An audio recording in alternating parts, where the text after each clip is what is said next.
Hi, I am doing two tags today.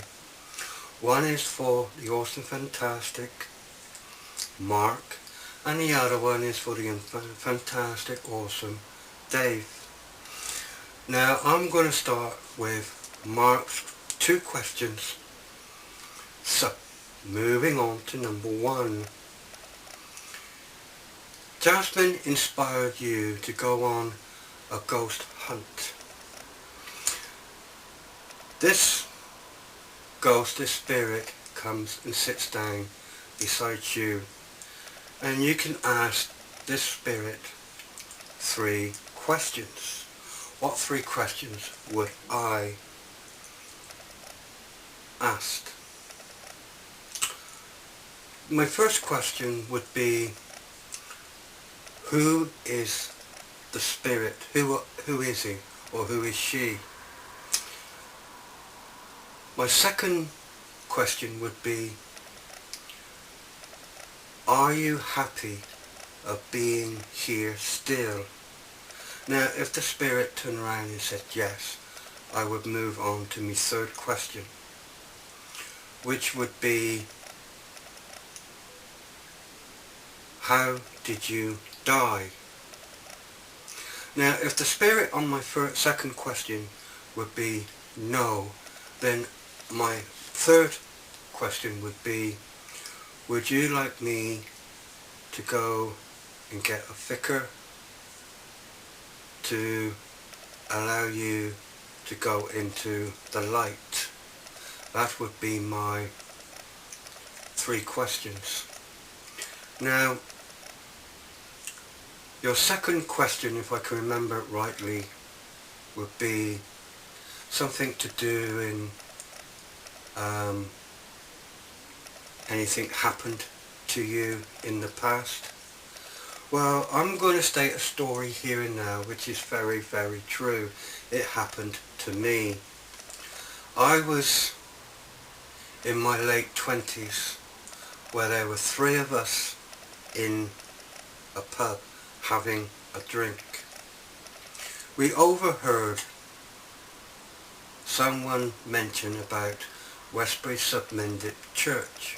Now, Westbury is only 4 miles away from here where I live.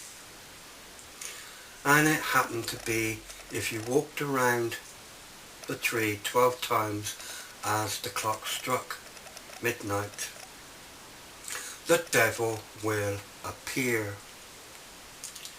Well, that same night, me and my friends, we went Westbury Submendip Church. We walked up to the church on the path, walked behind the church to this tree. We were there about 5 to 11 at night, just to make sure that there was nobody around at a particular time at night to spook us or whatever.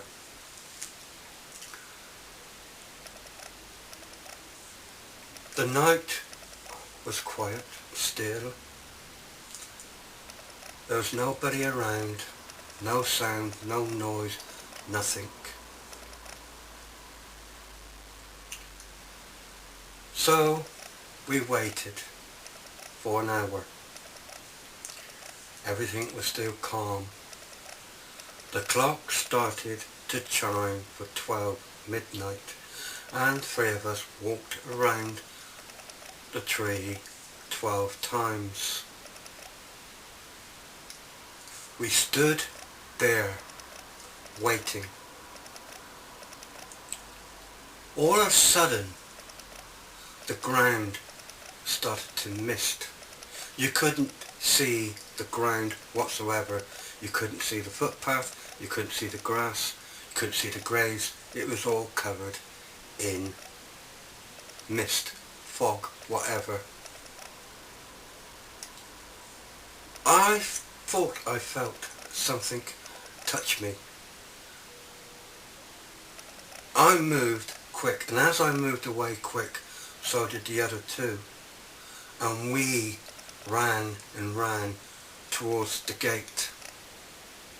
We got in the car and we left that particular time. This is true, but really matter speaking, we didn't see the devil, we didn't see nothing. All we seen was, after the strike of midnight, was the blanket of mist. There you have it. Now I'm moving on to Dave's tag. Now, I know you did this, Dave, for someone else, but I'm still going to call your tag because you've done it and I'm responding to you. Anyway, 3 questions. Moving on to number 1. If you could retire any place at all, where would it be? I've stated this many times. I want to retire down in Cornwall for the remainder of my years, if I possibly can. Yeah. Anyway, moving on to number 2. What is the cuss word you say when something goes wrong? I'm going to say, if I hit my hand on something hard and it bloody hurts, I usually turn around and say, shit, damn shit, and I'm actually doing this as I'm saying it and walking around. But yeah, shit. Oh yeah. Anyway, moving on to number 3 and last. How much money is enough if you were to win the lottery? Well, really matter of speaking, I wouldn't want to win the big amount of money, like 20, 40, 50 million, or now and again you might get them up to 100 and some odd million. Now, I wouldn't like that. What I would like would be either a million, to win a million, or up to 5 million.